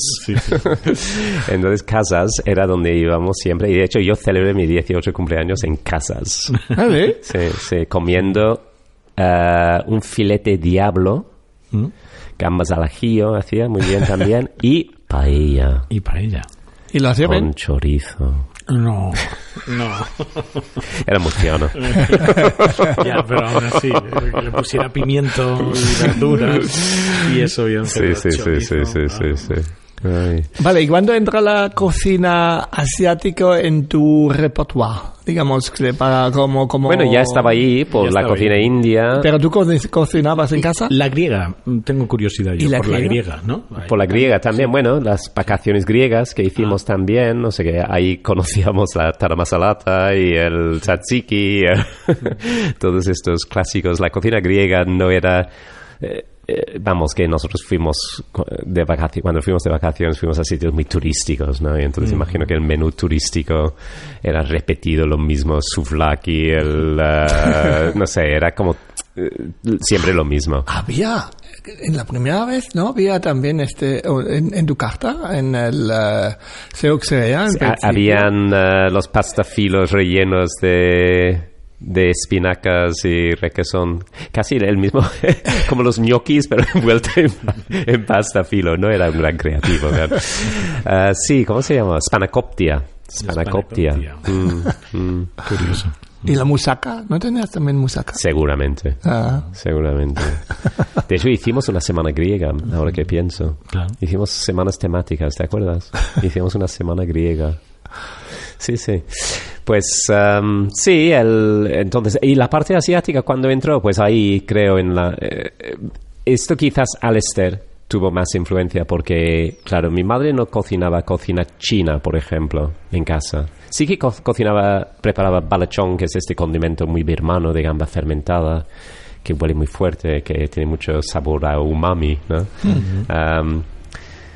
Pero la clásica cocina china. Sí que en nuestros cumpleaños mi madre siempre nos preparaba lo que queríamos para nuestra cena de cumpleaños. Y a mí me gustaba el pato Pekín. Y los caracoles. Los caracoles. Los caracoles de un viaje de Francia, que comí los caracoles con francés, mantequilla y ajo. Sí, sí. Y pato Pekín. Y estoy pensando, pobre madre, ¿no? Buscando estos ingredientes en Newport. No me gusta el agua sin gas, la verdad. Yo no puedo beber el agua sin gas. Ya, pero bueno. Que como tenemos aquí protocolo, ¿sabes? Queremos oír solamente tu voz, no otras cosas. Pero... ¿Quieres que hable con el dueño? No, bien. Como segunda publicidad, recomendamos Ecosia. Ecosia es un buscador de Internet, como Google, con la diferencia que introducen todo su beneficio económico en plantar árboles. O sea, por cada 45 búsquedas que se hace en este buscador, plantan un árbol. Ya han plantado 73 millones de árboles. Toma ya. Por ejemplo, 6 millones en Burkina Faso, 15 millones en Madagascar, medio millón en Indonesia, pero también unos 45.000 aquí en España, exactamente en Galicia. Sé que es difícil de creer, pero cada mes publican su informe financiero en su página para que puedas ver con exactitud dónde pagan esos ingresos. No solo eso, todos los proyectos puedes ver y seguir. La verdad es que funciona prácticamente igual como Google. Yo ya ni noto diferencia y me parece jodidamente fácil de poder aportar así un grano para que este mundo sea un poco mejor. La página se llama ecosia.org. Paco también se ha apuntado ya. Seguimos. Vamos a hablar de la familia de Steve, ¿no? Que yo creo que estás muy marcado. Y desde tu abuela, ¿no? A tu tía, tu madre, mujeres, y además esa foto que forma parte un poco de tu historia, ¿no? Esa foto de todas ellas con el puño en alto. Foto, ¿te acuerdas? Sí, ¿no? Cuenta.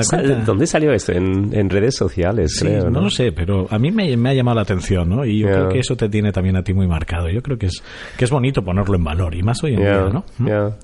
No, yo creo que mi abuela tenía 3 hijas, no tenía varones.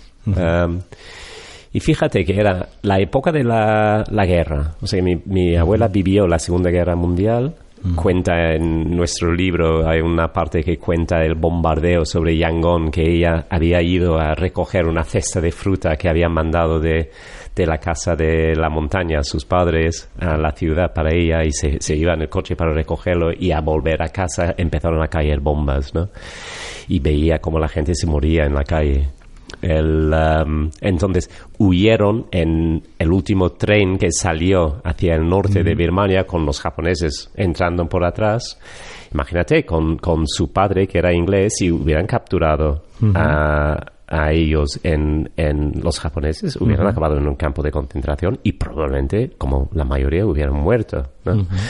Entonces consiguieron salir, y con sus 3 hijas, una de sus hijas recién nacida, viajando en condiciones pésimas, con la niña pequeña, Susan, tenía una diarrea terrible, o sea que con su hija pequeña muy enferma, con 2 niñas más, con su padre que había tenido un derrame cerebral, con su madre que estaba ya un poco enloquecida por todo, y consiguieron salir del país. Después se rehizo su vida en la India. Se divorció de su marido, que era mi abuelo, que era muy mujeriego y un bicho, ¿no? Volvió a casarse. O sea que hacía un montón de cosas que no estaban bien vistos. Representaba a su país en el All India Relations Conference, o sea que representaba Birmania como nacionalista birmana, pro independencia, a pesar de que su padre era Sir William Carr de la clase colonial, ¿no? Claro. Que se sentó al lado de Nehru en una cena, que habló en la cena con Nehru sobre el destino del país. Se presentó a Louis Mountbatten, diciéndole: es un placer conocer el último virrey de la India y Birmania. Iba a la estación de trenes para dar la bienvenida a Jinnah, que era el primer ministro de Pakistán, en un tiempo cuando el Congreso estaba muy en contra de la separación de India y Pakistán. O sea, era una mujer que tenía sus propias ideas, ¿no? Y una mujer muy valiente. Fui entrevistado por MI5 o MI6, no me acuerdo cuál es, de inteligencia exterior, durante la guerra, porque querían que ella caía en paracaídas sobre la Birmania ocupada por los japoneses como espía. Y ella pensaba que era una idea genial, hasta que su segundo marido, que era que era el jefe de la radio en la India, decía: no hagas estas cosas, eso es una locura que va a acabar mal, que tienes 3 hijas, ¿qué estás pensando? Entonces descartó la posibilidad. Después de la guerra volvió a Londres, y estas 3 hijas que ella había criado, pues con muchas dificultades, porque el padre se había vuelto a Birmania, se había vuelto a casar, ella volvió a Inglaterra con nada. O sea, no tenían dinero, tenían contactos, afortunadamente, tenían familia, y entonces encontraron sitios para alojarse. Y estas 3 niñas acabaron estudiando, uno en Oxford, que hizo filosofía, que era la pequeña, otra en Cambridge, que hacía políticas, filosofía y económicas, que los 2 sacaron un first, el título más alto de la universidad, y mi madre, que estudió medicina, que era un estudiante brillante de medicina y practicaba medicina hasta que se jubilaba. Entonces, yo creo que esta mujer, mi abuela, era una persona impresionante, ¿no? Y que sus hijas todos consiguieron hacerse un sitio que lograron objetivos así como impresionantes para mujeres en aquella época. En esta época, ¿no? Sí. Y entonces, no me acuerdo qué era la pregunta. Las mujeres, pues no, sobre la foto, ¿no? Esa foto con ellas en el puño. Es difícil no ser impresionado por ellas, ¿no? Y después mi hermana, que es la coautora del libro, que es catedrática de Migration Studies en Bristol, y es un cerebro. Y entonces ver a estas 3 mujeres, mi hermana, mi tía, mi madre y mi abuela, todos juntos con el puño alzados, que sí, es que demuestra la capacidad de la mujer, ¿no? Que lo que pueden conseguir a pesar de todas las dificultades que aparecen en el camino, ¿no? Porque quieres o no, inevitablemente las mujeres, es difícil negar que las mujeres no lo han tenido más difícil que los hombres hacer carrera, ¿no? Y siguen teniéndolo más difícil. Sí, es uno de tus titulares que he leído, ¿no? De que es una inmensa injusticia que la mujer no logre las posiciones que merece, ¿no? Sí, porque merece igual que todos. Claro. ¿No? Todos merecemos lo mismo en este mundo, y la desigualdad para las mujeres, para los pobres, para la gente por su raza, su nacionalidad, sus ideas políticas, pues tienen diferentes oportunidades, y es injusto. Háblanos sobre curries. Porque justamente, digamos, los curries es un guiso, ¿no? No, es un... Yo lo veo casi como una filosofía. La verdad, yo no lo he pillado el curry hasta que conocí a Steve y probé sus curries, porque uno de los fallos que he hecho yo en mi vida es tardar mucho de viajar a descubrir la cocina de Asia en general, y después obviamente en particular muchos sitios, y la verdad lo he empezado demasiado tarde, y pienso que hoy sería otro cocinero y persona a lo mejor, pero sobre todo cocinero, si hubiera ido más pronto ahí, incluso si a lo mejor hubiera trabajado ahí también, porque desde luego muchas veces pienso, después de haber viajado a algunos sitios, pienso que hay muchas veces una gran arrogancia aquí sobre lo que hacemos aquí, lo que nuestra cocina, y en comparación porque te vas ahí es otro mundo entero, y muy grande, extraordinario, ¿no?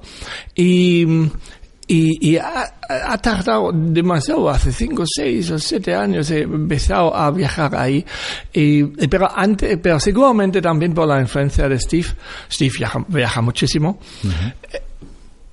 Y justamente los curries es un tema muy especial, ¿no? Pendiente. Tenemos que hacer otro viaje, ¿verdad? Sí.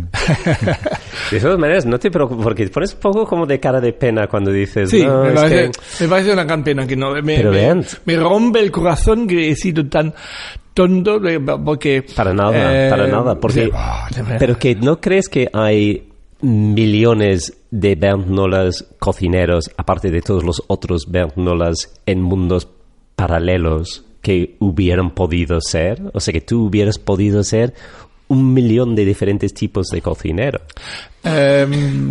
Según las experiencias que hubieras tenido. Si no hubieras nacido en la Selva Negra, si hubieras nacido en Grecia o en India o en Birmania, serías otro cocinero, ¿no? No, a lo mejor no me entiendes. Digamos, yo termino el aprendizaje con 18 años.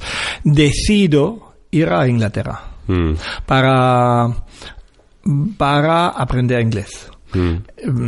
Porque entonces cocinar, digamos, yo era buen trabajador, pero cocinar no tenía más importancia para mí que ganar dinero. Digamos, no había ningún punto de... ¿Y dónde perdiste esta idea?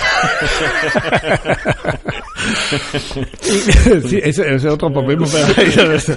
Pero si hubiera sido cocinar, hubiera ido a Francia, no a Inglaterra. Pero lo que pensaba yo cuando terminé era, ¿qué puedo hacer siendo cocinero? Pues viajar. ¿Y qué hace falta para viajar? Hablar inglés. Pues era obvio que voy a Inglaterra, ¿no? Y en Inglaterra, primero estaba en Londres medio año, y luego había tantos alemanes y había los grupos alemanes y no había forma de aprender bien inglés. Entonces lo dejé y fui a Chester, donde yo estaba el único alemán. En todo Chester. y este era guay. Y ahí en Chester es donde había un jefe de cocina francés, y él estaba encantado conmigo y dice, oye, ven aquí, prueba eso. Y ¿sabes la diferencia?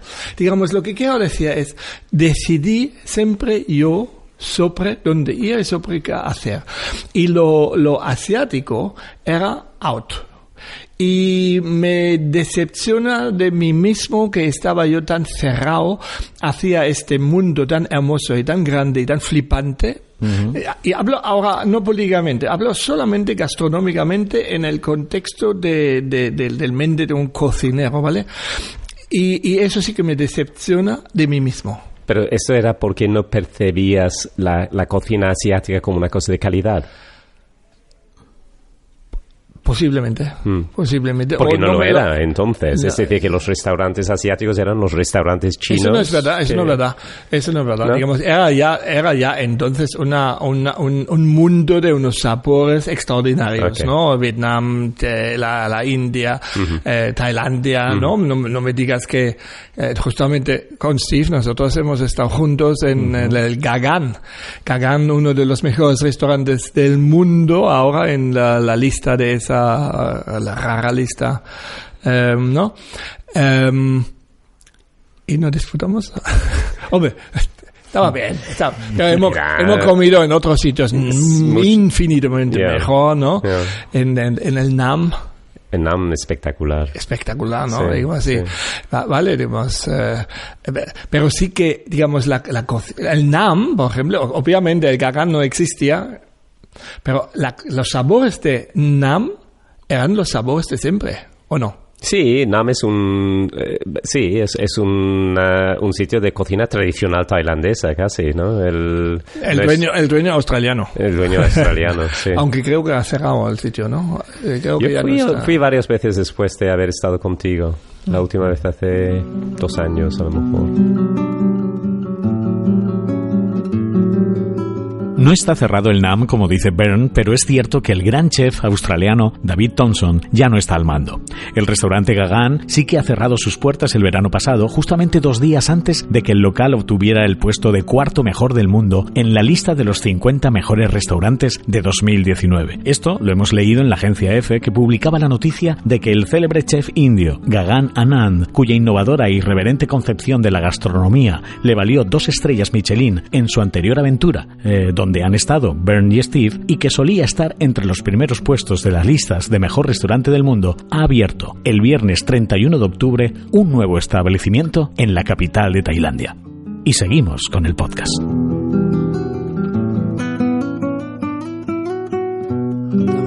Es que a mí me chifla tanto, digamos, fui y descubrí, porque yo cuando hago los viajes gastronómicos, de verdad no hay nada, solo gastronómico, no hay ninguna... Lo sé. Entonces... Lo sé del viaje, porque de estos viajes de despertarme por la mañana y decir, vale, desayuno, no. O sea, almuerzo, bien. Comida, bien. Merienda, no. Cenar, bien. Pero vean, empezaba a las 8 de la mañana y mientras que yo iba a la piscina, él iba a desayunar y entonces comía todo el buffet. Y buscaría el mejor hotel que tenía el mejor desayuno de el Shangri-La. Y flipante desayuno, digamos, aluciné, digamos, había, digamos... Ahora entiendo por qué dices que yo no como mucho, no, solo desayuna, ¿no? No, pero que después de desayunar, después se fue a almorzar. Exactamente, justamente. Steve durante el día no participaba casi nunca, pero yo hice mi camino porque yo en esas cosas soy muy alemán, si quieres. Sí. Pero entonces leí, porque yo me preparo, leo blogs, la máxima información que puedo tener sobre sitios, no tienen que ser necesariamente con estrella. Entonces no había estrellas en Tailandia, en Bangkok. ¿Gagan no tenía? No, entonces no tenía estrella. Y ahora creo que tiene 2, no sé, pero... Bueno, y ¿cómo se llama la señora que tiene una también, no? Y entonces fuimos a esa... que lo descubriste tú, que fuiste tú una mañana y después fuimos otra vez. Yo a una, digamos, lo leí, digamos, el street food, y fue ahí, era es que como mediodía 2 veces en 2 restaurantes diferentes. Entonces era ya la segunda comida. Y entonces ya... probé 2-3 platos y en este momento entraban 7 americanos con cámaras gigantes para grabar, y entonces a mí me olvidaban y entonces pagué y tenía que firmar porque para los derechos de ¿qué es? Por si me han grabado o algo así. Y pregunté, ¿y eso para qué es? No, eso es para Netflix. Digo, joder. Y lo he visto. ¿Pero has visto a mí? Pues no he buscado. No me he fijado. Pero que, ¿cómo se llama? No me acuerdo, pero entonces... J5. Entonces le dice, salgo y digo, porque había una noche que no teníamos, porque siempre dejo una noche, digamos, libre de restaurante. Otros restaurantes reservo ya antemano. Entonces había una noche libre y digo, mira, tenemos que ir a este sitio porque es un flipe. Fuimos, no había ningún problema, no había que reservar ni nada, ni había problemas de mesa. Nos sentamos ahí y nos sirven y alucinamos de la tía como cocinaba y comemos. Una señora mayor con unas gafas protectoras sobre los ojos para las salpicaduras de moto. Parecía, no sé, trabajando con 2 woks de fuego de verdad, con una cosa como si fuera un secador de manos, ¿sabes? Y da el aire dentro del wok y entonces lo enciende y el wok sale el fuego arriba, pone la sartén encima y hacía el omelette frito. Sí. ¡Oh, qué bueno! Y hoy... Entonces, un año más tarde, lo daban una estrella Michelin a este sitio y ahora es absolutamente imposible pillar una mesa. Parece que hay una cola de medio kilómetro o algo así. Además, después fuimos a comer al otro lado, ahí había cola también, ¿no? ¿Te acuerdas? Porque yo busco siempre varios sitios. El sitio del Pad Thai. Pad Thai. Sí, Pad Thai. sí. Y qué rápido, ¿no? Impresionante ¿no? también.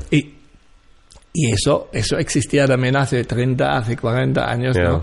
Digamos, la verdad que todo eso lo he perdido, digamos, no ha entrado en mi pensamiento de ser cocinero, me rompe el corazón, la verdad, me parece una gran pena que no he sido lo suficiente inteligente de decidir, tengo que ir a Hong Kong. O va a trabajar un año ahí, por ejemplo, o otros sitios, lo que sea, Vietnam, Singapur, ¿no? Para entrar en otro mundo.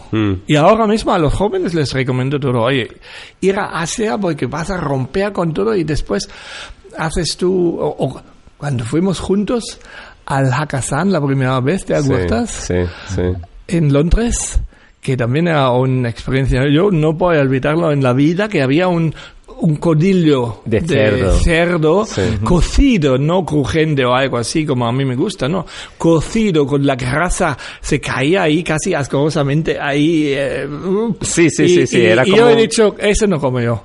Yeah. Y Steve, venga, pruébalo. Y lo pruebo y la verdad, era uno de los mejores manjares, no me lo podía creer. Una pasada. Y es verdad, era como que pones el codillo de pie y la carne se cae por el hueso. La carne gravedad, y la grasa, ¿no? Por fuera, ¿no? Sí. Yeah. Un flipe de plato. Era un flipe, sí. Extraordinario. Ahí entramos y en la barra estaba Joaquín Cortés. Así, muy fashion, London, muy fashion, ¿no? Sí. Y nosotros. Sí, pero querías hablar sobre los curries. Hombre, no querías. Yo quería que tú hablas sobre los curries. Bueno, primero la etimología, ¿no? De la palabra curry, porque como estuviste discutiendo un poco de qué era un curry exactamente. Y por mi entender, el curry viene de la palabra curry, que es un recipiente, un poco como la paella viene del nombre del recipiente. El curry también viene del curry, que es este plato hondo en que se hacía pues carnes guisadas o verduras muchas veces en la India guisadas. Por eso decía yo que es un guiso, ¿no? Es un plato guisado, para mí es un plato guisado. No es una especie, como aquí la gente malinterpreta, ¿no? Pero a pesar de ser un plato guisado, se habla de dry curries y wet curries, secos y mojados, ¿no? Un poco como los arroces aquí, ¿no? Sí. Pero y después hablamos ay, no me gustan los platos que saben a curry. ¿Y qué dice la gente cuando dicen esto? Están hablando del polvo de curry. Eso es. Que no es una especia en sí, sino una mezcla de especias, ¿no? Y entonces, según la región, pues tendrías un curry madras o un curry bengalí, o que serían diferentes mezclas, ¿no? De especias. Y después está la planta del curry, que es la hoja de curry, que es la que se habla en el libro que me regalaste, ¿te acuerdas? El cocinero. El libro exactamente, el fantástico libro de Martin Suter, muy bien. El cocinero que es indio, ¿no? O pakistaní. Es pakistaní. Es pakistaní. No, de otro país. Pakistaní no es. De Sri Lanka. De Sri Lanka. De Sri Lanka, porque... Sí. Menudo libro, la verdad. Este me al final lo tenía que terminar. La verdad, ese en mi vida no me ha pasado verlo. Lo leí, lo terminé a las 6 de la mañana y después tenía que vomitar. Me chocaba tanto porque es un extraordinario libro que porque te acuerdas, tiene que ver con lo de la ala de mariposa, que se dice que, digamos, en un lado del mundo una mariposa mueve la ala y en otro lado, por razón hay un terremoto, ¿sabes? ¿De acuerdo? Digamos, porque claro... Vale, no sigo hablando de eso, si no llegamos al curry nunca, ¿no? Pero hoy recomendamos entonces describe este fantástico libro, El cocinero de Martin Suter. Entonces empieza en uno de los primeros capítulos, describe cómo cocina en su casa y entonces calienta ghee, que es la mantequilla clarificada, y echa las especias enteras, la hoja de curry incluido. Y habla de la hoja de curry y dice que había podido, no sé si porque lo plantaba él o había conseguido hojas frescas de curry, y eso no tenía nada que ver con las hojas secas. Y yo, hasta leer este libro que me regalaste, él nunca había encontrado hojas de curry fresco aquí.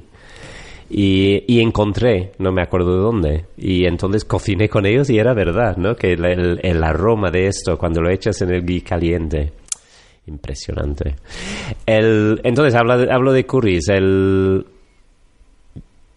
Una de las cosas que te admiro tanto, Benny, cuando yo creo que en esto... Tú no has perdido el tiempo, vale bien, no has investigado en la cocina asiática, pero has refinado tanto tu lado mediterráneo con todo este tiempo que has tenido porque no lo has dedicado a investigar la cocina asiática. Yo, sin embargo, he ido como picoteando muchas cosas, ¿no? Que nunca me he hecho experto en nada, que siempre he ido simplemente picoteando. Soy una persona como muy inquieto, pero a la vez muy poco de profundizar en exceso de las cosas, ¿no? Y entonces soy una persona bastante superficial en mi actitud hacia la cocina. Si no lo puedo hacer rápido y sin tener que dedicarlo demasiado tiempo, pues prefiero no hacerlo, ¿no? Nunca podía ser un gran maestro de sushi o un gran maestro de la cocina mediterránea como tú. De ahí una de tus grandes frases, ¿no? Esa de despacio sale mejor, ¿no? Despacito sale mejor, sí. Going slowly, coming nicely. Sí. Bueno, esa es una buena frase de la cocina, de los curries, ¿no? De dar tiempo a las cosas a hacerse. Sí, pero explica cómo haces el curry verde que me chifla tanto. Que el curry verde, que es un plato tailandés, que no es un plato, no es un plato de la India, ¿no? Es un plato tailandés, ¿no? Bueno, ¿cómo se hace? El secreto del curry verde es hacer la pasta de curry verde tú.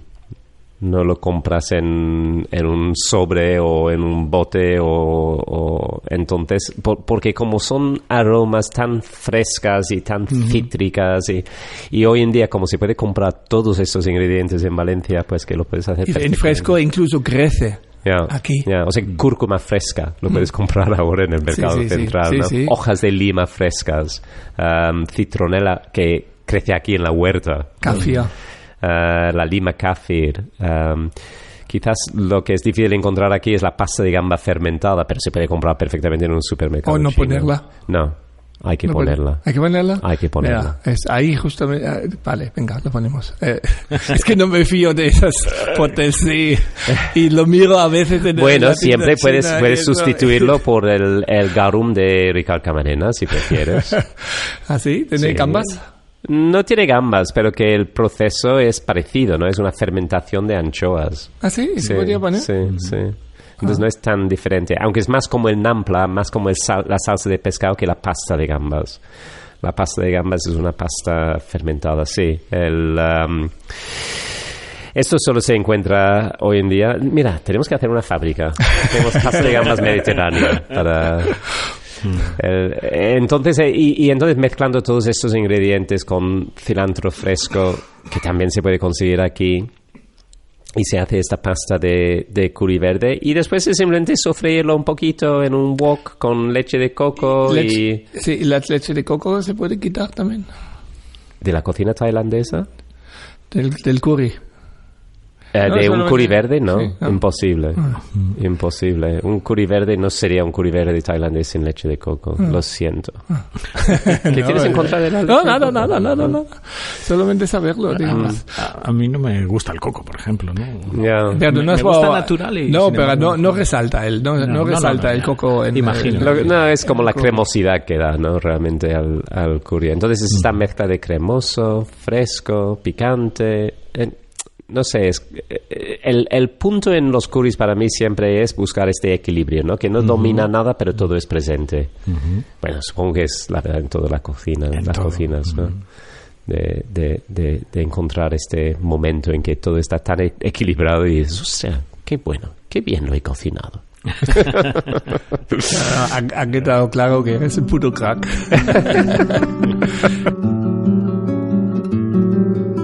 Ha quedado claro que Steve es una extraordinaria persona, pero no ha quedado del todo clara la receta del curry para las clóchinas. Mejillones para los no valencianos. Esta receta, os prometo, la vamos a colgar en nuestra página de Facebook, El Puto Crack Club, y también en Instagram con todos los detalles, explicaciones, fotos y la posibilidad de que nos preguntéis lo que queráis para que os salga como a Steve. Bueno, o algo parecido, y sin viajar a Tailandia.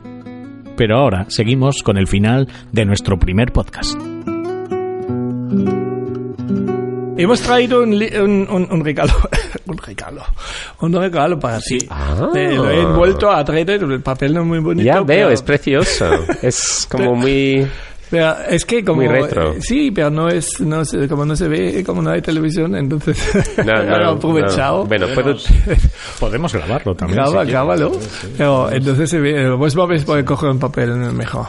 Sí. El papel es pero, precioso. Oye, acércalo un poco más al micro para que se oye bien que estás aprendiendo el regalo. Eso es...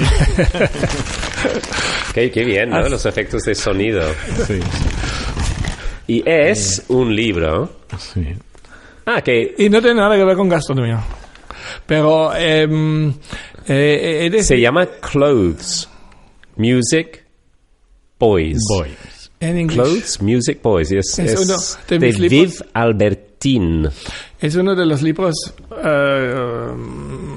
que más me gustan y pensar porque ella cuando me invitan a algún sitio siempre me gusta regalar un libro. Pienso que es importante. Pienso que es mucho más bonito que una botella de vino o algo así. Y he decidido regalar solo libros que yo he leído. Uh-huh. Y leo mucho. También escucho mucho porque tenemos la suerte que en Alemania tenemos muchos audiolibros, en España un poco más complicado. Está empezando. Están empezando. Y entonces leo solamente libros que he leído. Y justamente este libro, como te gusta la música, y la verdad, no sé por qué no te lo he regalado antes. Pues es muy curioso esto, porque estoy leyendo la contraportada, lo voy a leer, ¿vale? En 1975, Viv Albertin estaba obsesionado con la música, pero nunca le ocurrió que podía estar en una banda, ya que no tocaba ningún instrumento y nunca había visto a una chica tocar la guitarra eléctrica. Un año más tarde era la guitarrista en una banda de chicas muy influencial que se llamaba The Slits. The Slits, ¿cómo se llama esto en La Raja. La Raja, sí. Que sin miedo amenazaron al mundo dominado por los hombres, el mundo de la música dominado por los hombres, y formó parte de un movimiento que cambió la música. Entonces, ¿por qué es curioso? Porque esta banda, The Slits, tenía un roadie que se llama William James. Uh-huh. Y William James es un artista que lleva muchos años viviendo en Valencia. ¿Ah, sí? Y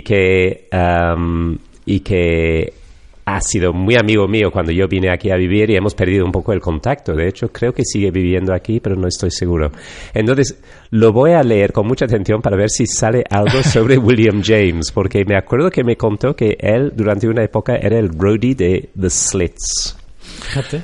Muy bien, muchas gracias, Ben. Pero ¿sabes cómo he descubierto este libro? Porque hace 4 o 5 años había una banda una banda punky aquí en Valencia que tocaban aquí y uno del periódico del suplemento de Levante le entrevistaba, que habla siempre de música, no me acuerdo cómo se llama, y le entrevistaba al líder de punk y le dice: oye, ¿no has pensado nunca de escribir una biografía? Entonces dice: no, porque Viv Albertin ha escrito una biografía suya y ya no hay nada de Anadí. Y yo pensé, Viv Albertin, ¿quién será? Y entonces busqué si está traducido en alemán, porque suelo leer en alemán. Y Y entonces lo encontré y la verdad me chiflaba. Y la verdad no me... Y ayer he mandado un WhatsApp. Oye, casualmente te he regalado un libro de Michel Albertin. Porque a veces me ha pasado en mi vida que he regalado libros que ellos mismos, que son los recibidores, me lo habían regalado a mí mismo. Esta es una historia muy famosa tuya, ¿no? Del libro, sí. El libro que regalaste a Cristian. ¿Te lo ha contado, Paco? Sí, ya, creo que deberíamos compartirlo con los que están escuchando. Sí, yo creo que sí. Porque además sí, estaba escuchando todavía a alguien, porque estamos ahí hablando horas. Estaba dedicado, o sea, encima. O sea, sí. Te lo regalé yo. Pero la historia completa es que tú ibas al cumpleaños de tu gran amigo, nuestro gran amigo Cristian Lutaus, sí. Y buscando un regalo encontraste un libro en tu estantería y pensaste, ay, menos mal que tengo, mira que casi parece nuevo, lo envuelvo. Entonces lo envolviste, lo regalaste a Cristian y Cristian lo abrió y dice, ay, qué interesante, y lo abrió y en la primera página pone a mi querido amigo Bernd. Llamado Cristian. De Cristian. Qué vergüenza, qué cabeza mía. Sí, por eso he escrito porque y no estaba seguro porque por lógica, porque yo soy, cuando tengo una idea, cuando algo me gusta, todo el mundo de mis amigos tienen por participar. Es un tic mío y entonces digo, a ver, seguramente le regalo porque me gustaba la idea de regalarte este libro. Yo creo que acabas de definir la generosidad, porque yo el otro día estaba hablando de ti y estuvimos comentando de tu generosidad, ¿no? Y yo creo que la generosidad es que cuando disfrutas algo muchísimo, lo primero que piensas es que quiero compartirlo. Sí, este puede salir mal también. Yo me acuerdo una vez, estamos en Berlín, Yannick y Bastian, mis hijos, conmigo, con Bastian, decidíamos ir a... Yannick quería quedar en casa, no sé, ahí en la casa que tenemos alquilado. Y entonces pasamos por el KaDeWe, que es el Corte Inglés, de tener arriba un sitio de gourmet, y tomamos ahí unas ostras y digo, mira, creo que hay cerca de aquí un hotel donde cocina un cocinero joven. Y fuimos a este hotel que era el Swiss Hotel. Y en este Swiss Hotel cocinaba un tío que se llama Tim Raue. Tim Raue ahora es famoso porque ha salido en Chef's Table, ¿no? Y cocinaba ahí. No tenía estrella, o sí tenía estrella, no lo sé. El restaurante era feísimo. Y entonces comimos ahí, Bastian y yo, y comimos tan extraordinariamente bien. Una cocina que no lo he probado en mi vida, unos sabores impresionante, ¿vale? Sin palabras. Sin palabras. Y entonces, era lunes. Y entonces llamé a todos los amigos en Berlín que tengo, íbamos al final 6 o 7, reservamos mesa, digo, tenemos que ir ahí. Y 2 días más tarde fuimos al mismo sitio y comemos el menú de mediodía en el sitio y no se podía comer. Y digo, qué vergüenza, pero eso os digo, porque no estaba él. Lo que aprendí entonces ya lo decía, ojo con este cocinero, porque está haciendo una cocina donde anda encima del filo de un cuchillo, ¿sabes? Digamos, una cocina tan no refinado, ni rebuscado, ni nada, tan atrevido, una cocina tan atrevida, que en el momento, digamos, si no estás encima, caes a la derecha o a la izquierda, digamos, muy atrevido, pero desde entonces sigo a este cocinero, fui a varios sitios más donde ha estado, ahora... Entonces, lo que quería decir es que a veces no me sale bien que disfrutar con... pero sí, hemos seguido... Pero, ojo, varias veces que he ido a este sitio, nunca hemos llegado a esta primera vez que estaba Bastian y yo. Nunca hemos llegado a este nivel. A veces pasa, ¿no? Que también creo que es un poco la ilusión cuando entras por primera vez en un sitio. No. ¿Qué va? Uy, sí me gusta.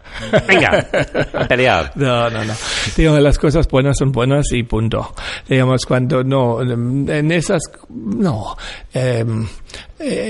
cosas, pues no creo que se caiga. Pero pierdes el elemento sorpresa, desde luego. O sea, que yo creo que la primera vez que fui a Nam contigo, ¿sí? La segunda vez puede ser que comió exactamente el mismo plato, cocinado.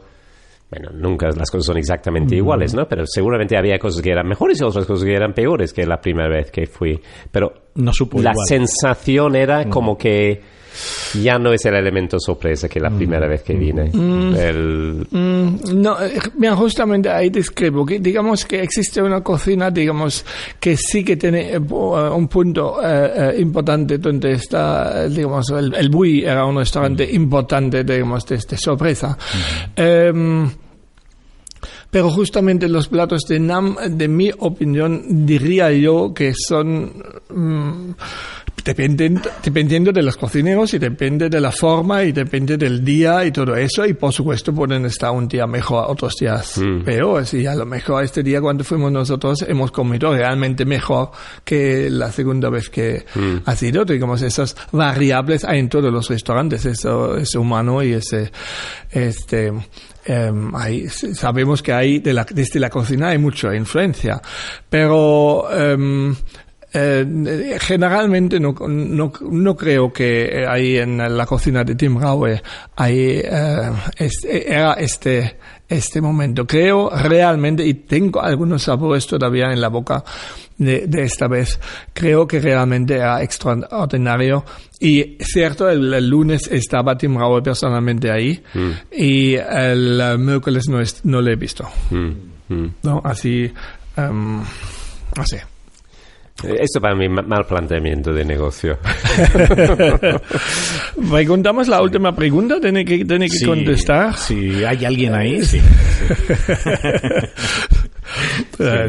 Para los pocos que quedan después de tanto tiempo todavía escuchando. Seguro que han esperado este momento.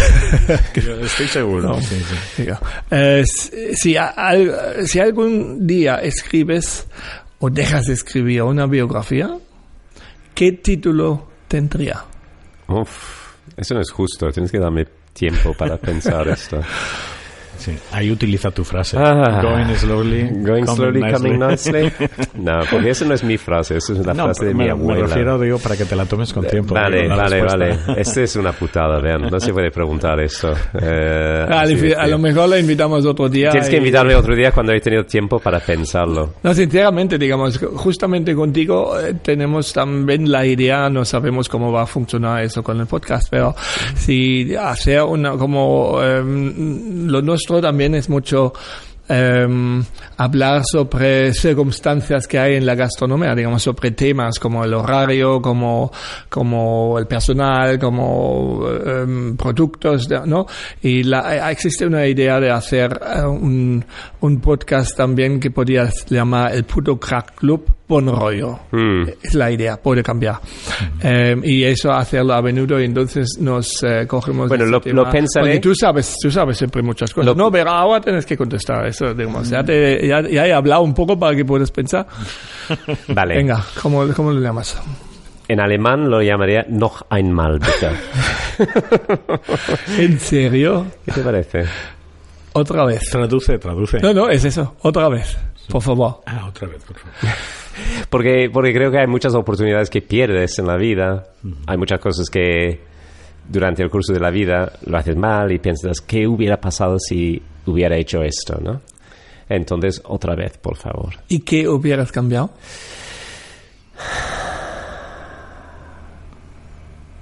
Yo lo tendría claro, yo más pronto a Asia.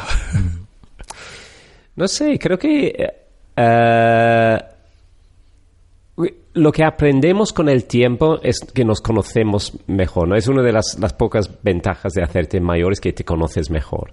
Y realmente dices, no, es que yo sé cómo soy, ¿no? Y yo creo que cuando somos jóvenes no sabemos cómo somos. Y entonces tener la juventud sabiendo cómo soy y pudiendo disfrutarlo en vez de sufrirlo, Esto para todos sería fantástico, ¿no?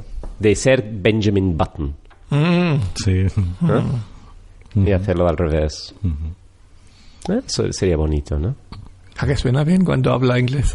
Suena muy bien. Yo creo que ha Y sonado alemán, muy bien y todo. alemán. Y alemán. Oh, pero alemán, vaya, ahí. Bien. Paco, Bueno, ¿cómo pues, lo ves? Pues lo veo muy bien. Sí, hemos Y- terminado el primer... Y hemos terminado, que no hemos... Ahora, Fíjate que no ¿cuánto hemos tiempo se ve mencionado comido? casi... Una hora. Así, 2 muy horas. de corrido, no hemos mencionado qué es esto, aunque bueno, tenemos una introducción al Sí, principio hay que una lo dice, introducción y es eso. que dice que esto es el puto Crack Club. Muchísimas gracias por escuchar. Espero que os haya gustado tanto como a nosotros. Muchas gracias también al apoyo de la bodega Raventos y Blanc, fundamental para que podamos entrevistar a muchas y muchos putos cracks. Gracias también a Marina Mandarina, que nos ha hecho este precioso logo, y a nuestro amigo Patch Brown por la creación e interpretación de la música. Si os ha gustado, y eso creo, ya que todavía lo estáis escuchando, por favor, suscribiros a este podcast y contarlo a todas y todos vuestras amigas y amigos, y al mismo tiempo nos alegrará mucho si nos escribís o dejáis algún comentario. Nosotros, Paco y yo, os deseamos un precioso día, tarde o noche, dependiendo cuánto estáis escuchando. Cada mes tendremos un podcast terminado. Eso lo intentamos. Yo ya estoy nervioso por saber quién será el siguiente invitado. Nos oímos pronto. Adiós. Chao. ¿Orfidensen? ¿Se dice Orfidensen? Más o menos sí.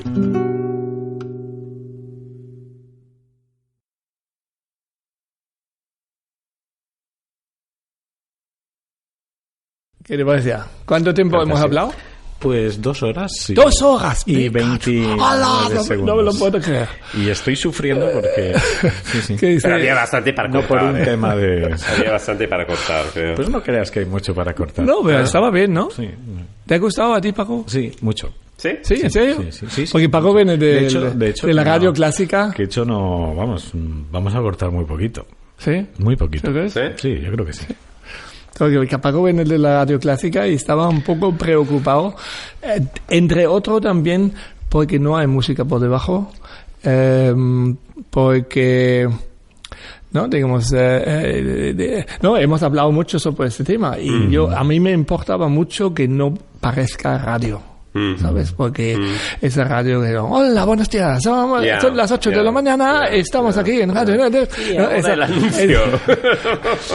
No, ese me importaba De mucho. vez en cuando saldré yo por aquí haciendo mis cosas, seguro. ¿No? No, pero digamos, me parece bien, pero digamos que la charla... Es que de todos los amigos que tengo, ese es el más pijo. Ah, sí. Claro, tenés sangre azul.